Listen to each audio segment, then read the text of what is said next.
Hi everyone, Austin here today. I'd like to talk about generals medals. Main about the combos, cause the medals themselves are pretty self-explanatory. So infantry medal gives you extra damage when commanding infantry, armored medal extra damage when commanding tanks, artillery does the same for artillery, force, navy, extra mobility for marching medal, strike medal increases the probability of a fatal blow. Assault medal increases damage output by a certain percentage. Combo medal a chance to attack again increased by a certain percentage. Defense medal reduces some damage taken, and Legion medal just increases your HP. However, the thing I'd like to talk here about is the handbook and all those metal combos, which ones are the best for which generals. So generally, the combos are very similar for all the units.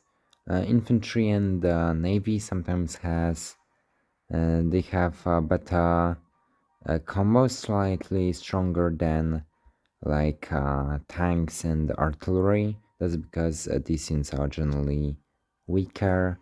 They tend to be used less than tanks and artillery, which are the main game changers.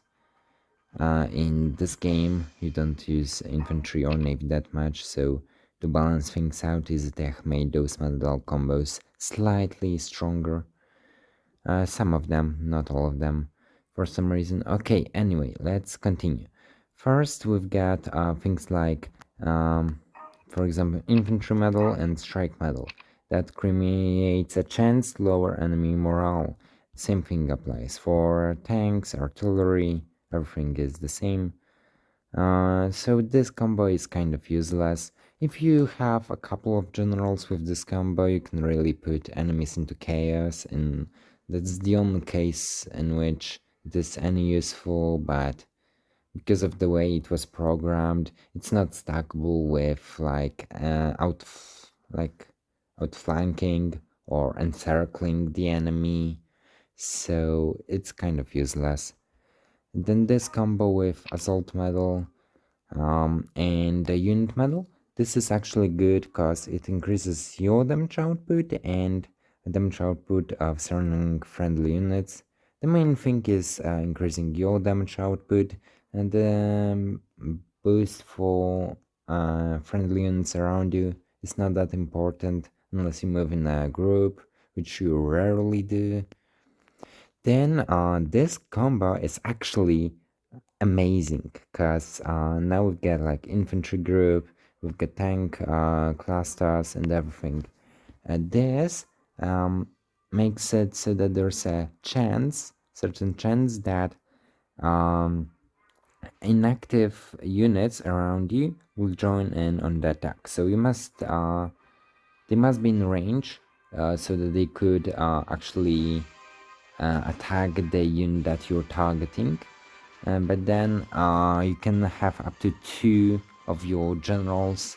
They don't have to be generals, but it's best if they are, to join in your attack. So instead of dealing, let's say, 200 damage, we'll be dealing damage with 3 units, so that's 600. Kind of OP, I think.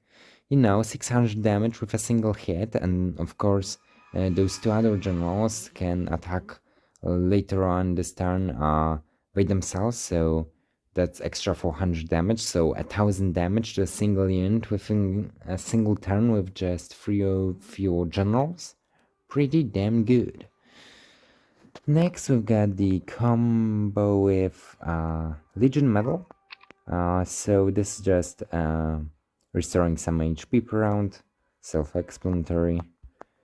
And then we go over to Air Force, which works in a bit different way.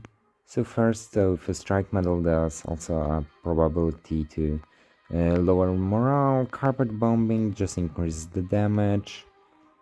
It is slightly better than putting 2 Air Force medals in general, but generally you don't have assault medals to spare, so don't put carpet bombing on your Air Force generals, just put 2 Air Force medals unless you have assault medals to spare. Aviation fuel is real nice, increases the range of your Air Force. Very useful, especially if you have low tech, but then you probably won't have too many level 3 medals lying around. Logistics, if you're in the city, recover some HP per round, useless. Then you have with marching medal, different combos. They work similarly, just increase probability of something or damage of something based on the amount of grids you move this turn. It's not the greatest, not the worst. Like for example, here you get 3% for each grid. So if you moved 5 grids, then like 15%. It's not bad. You can sometimes move like up to I think 7. 7 I think is the most you can move. Like with the best general, with best mobility. Like let's just quickly calculate. So general gives you 6 extra mobility. You have 16 base on max level tech with either armored an armored car or motorized infantry. So that's 16 plus 6, that's 22, plus 5 for the metal.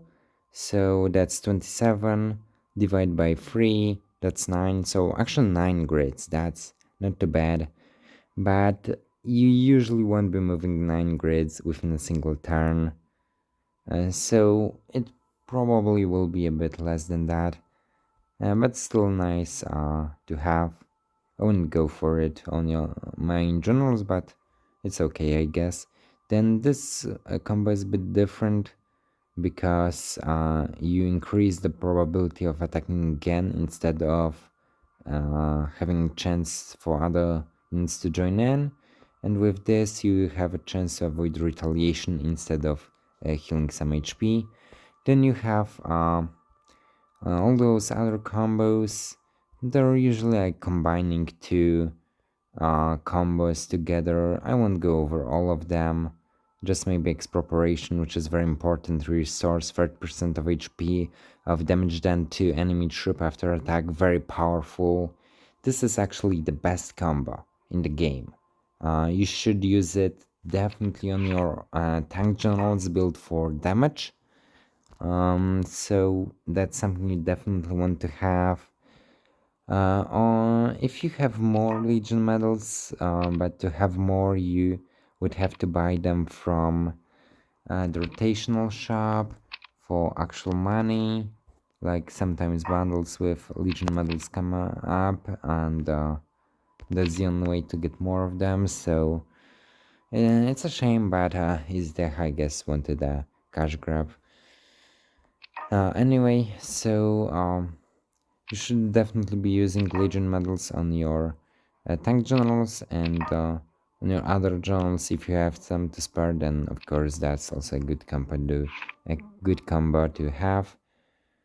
So what other combos? In artillery, you generally want to have level 5 artillery medal and level 5 assault medal.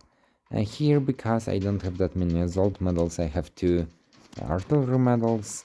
That's also not bad choice, but still slightly worse than with an assault medal. And then you definitely want 1 tank general with a panzer cluster, super OP. And I think that's pretty much it. I've talked about most combos, which are good, which one are not. So thanks everyone for watching, hope you enjoyed it, and if you did, please like and subscribe, and see you next time.